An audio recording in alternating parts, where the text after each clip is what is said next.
Korean কাঁকড়া দেখেন, Korean কাঁকড়া কত বড় কাঁকড়া, আমাদের দেশের কাঁকড়া আরো বড়। দেখছেন কোরিয়ান কাঁকড়া কাটতে নিছি। আমার দেশের কাঁকড়া খুব মিস করি। কে বলছে রান্না করতে পারি না? হ্যাঁ, রান্না করে নিছি।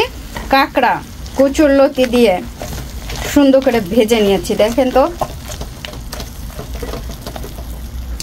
বৃষ্টি আইতেছে, কায়দা মতো আইতেছে বৃষ্টি। প্রথমে একেবারে তেল মশলা দিয়ে কচুর লতিটা ভালো করে কষিয়ে নিয়ে একেবারে যখন একটু একটু পানি ছিল শেষে দিয়ে দিয়েছিলাম কাঁকড়া, তারপরে দিলাম শুকনা মরিচের গুঁড়ো। এখন একটু ভালো করে এটাকে ভেজে ভেজে নাড়িয়ে চাড়িয়ে নেব। এই তো হয়ে যাবে। দেখেন তো তার সাথে আমি এখন তেল দিলাম এক সাইডে, আর জিরা দিলাম। এটা হচ্ছে ফোড়ন দিলাম। ওই যে আমরা অনেক সময় ফোড়ন দেই, তো ডাইলে ফোড়ন দেই, তারপরে তরকারিতে ফোড়ন দেই। তাই আমি এটাকে জিরা দিয়ে ফোড়ন দিয়েছিলাম। সেই রকমের টেস্ট হয় এই খাবারটা খেতে, এত মজা লাগে। কচুর লতি দিয়ে কাঁকড়া, ভাই সেই স্বাদ। খেয়ে দেখবেন একবার। হ্যাঁ।